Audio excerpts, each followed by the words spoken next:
welcome back to another episode of All the Tea About Your V. This channel is all about women's health, women's needs, vaginas, periods, literally everything. Please subscribe. I'm hoping to get to 50 subscribers at the end of the month. I would love 100, but if you guys can give me 50, I would love for you to be one of them. Not that this is a sad episode, but I think it's just a little bit more serious. I think it's something that we should be talking about because of Mental Health Awareness Month. I thought I would just come on here and chat and share my story really about how chronic illnesses can really affect your mental health. I did a post the other day on my Instagram about how mental health can really play such a big part in chronic illnesses, something that I know not many people would maybe think that it would. I know that before I started to get ill, I never thought that it was something that affected you mentally. I just thought, oh, okay, it's all physical, it's all to do with my ovaries and everything like that. But it is so much more. So, little backstory. I really started to develop some mental health issues from the age of about 16. It started with general school worries, I think, GCSEs, just general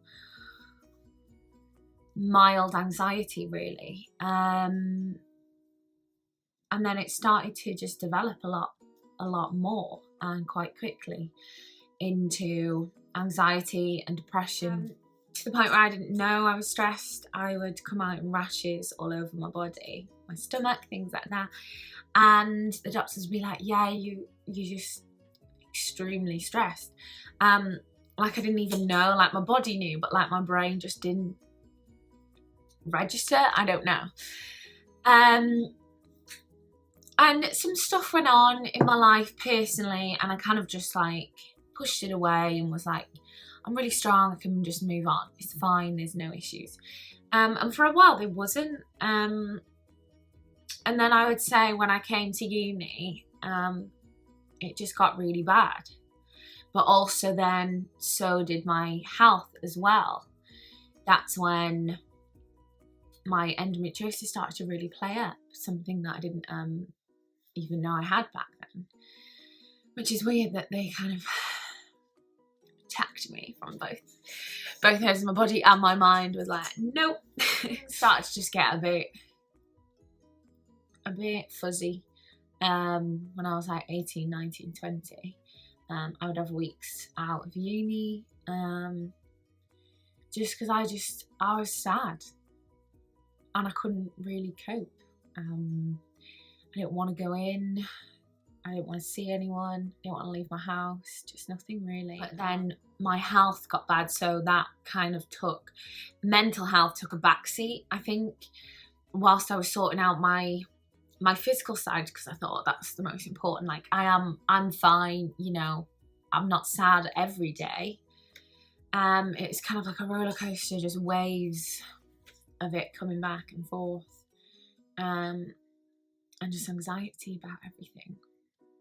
So I started to really focus on my health, going back and forth to the doctors and things. And at the start it was really rocky, and when I was going to the doctors, not being listened to and being like completely gaslighted by these doctors, I doubt myself and think that what I have isn't real and things like that. Your head is so all over the place when you first start the journey of getting a diagnosis. And even still now, some days I'm like, have I just made all of this up in my head? Like, is this pain just fake because one doctor's telling me it is, one doctor's telling me it's not, and I just don't know what to believe, basically. So I think for the start of it, it does mess with your head a bit, sadly. And it shouldn't, because the doctors should be making sure that you're okay, not just physically but mentally. Just being in so much pain does affect you as well. Like when you're laid in bed for days or even a whole day in bed, mentally you're just like, I want to get up, I want to do things, but my body's telling me no. I had to call in sick so many times, and then I'd get anxiety about calling in and people not understanding me and thinking that I'm just, oh, she's having another day off work. Oh, I can't get paid for that now because, you know, I'm not getting enough money coming in because I'm missing out on like four shifts a week that I really needed.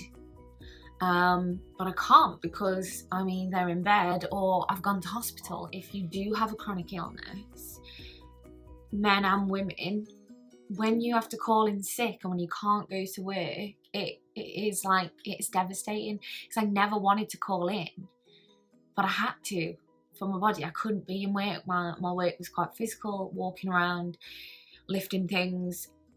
I could not do it. But then you get into the whole like, I'm stressed about money, then my career as well. Like I'm an actress, I studied musical theatre.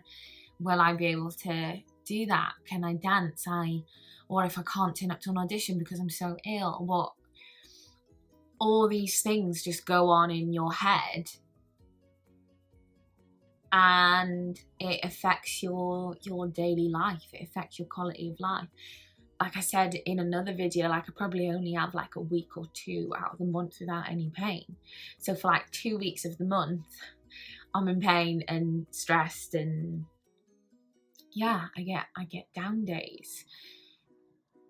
Not being able to go out with friends, not being able to make plans, not knowing how I'm going to feel every day, waking up every day and sussing out the situation and be like, can I get out of bed today? Can I do things today? Or is it written off? That in itself is exhausting and can be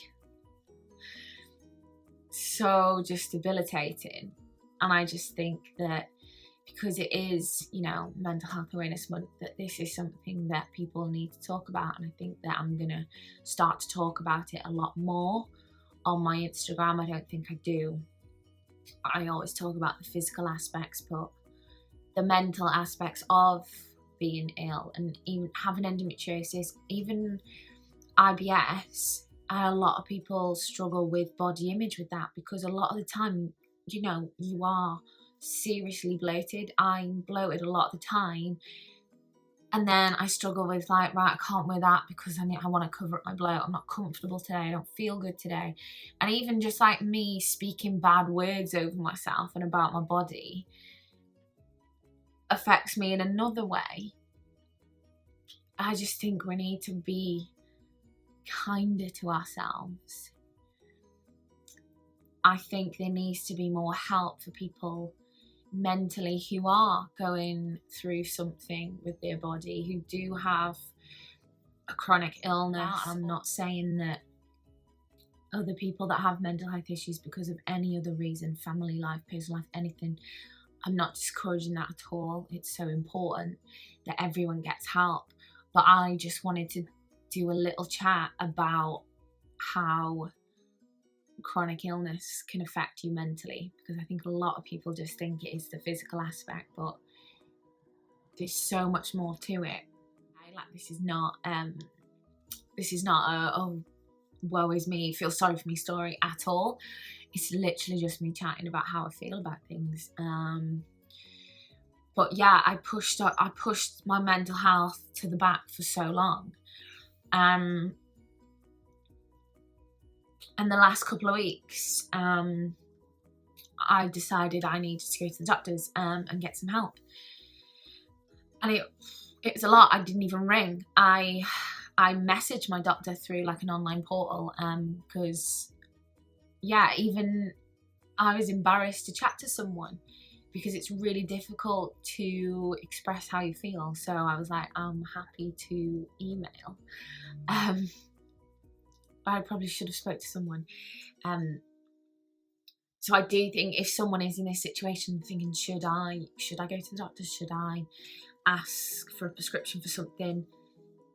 You know what? It's really difficult to speak, but you should, because they will help you.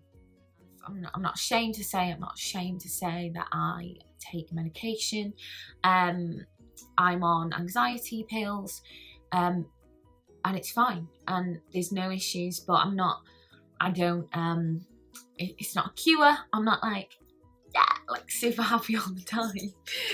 Most of the time I am quite a happy, bubbly person, but sometimes you get down days, you get down hour, and that's fine.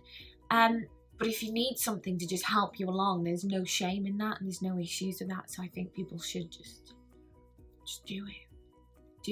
Reach out, chat to someone about it. There's such a stigma around it, but if there's any month to get to the doctors and get help, or to chat to a friend or a stranger, sometimes this is the month to do it.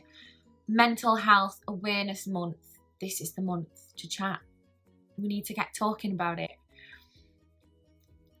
It's the best medicine to talk it out.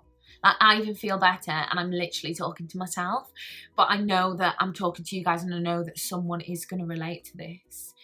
Whether you have a chronic illness or not, someone's going to relate to it. Someone's going to watch it. Even if I reach one person, I'd be happy with that. To talk about how you're feeling, how your illness, your whatever, your pain affects your mental health, because it's so important. You need both things to be working well. I think that's why I do a lot of like reels of like funny dancing about with my endo blow, or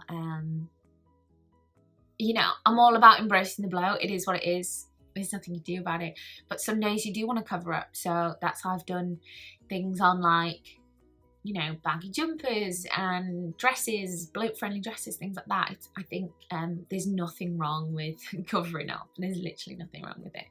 But if you want to wear a crop top and get your endo belly out, your bloated belly, I will clap you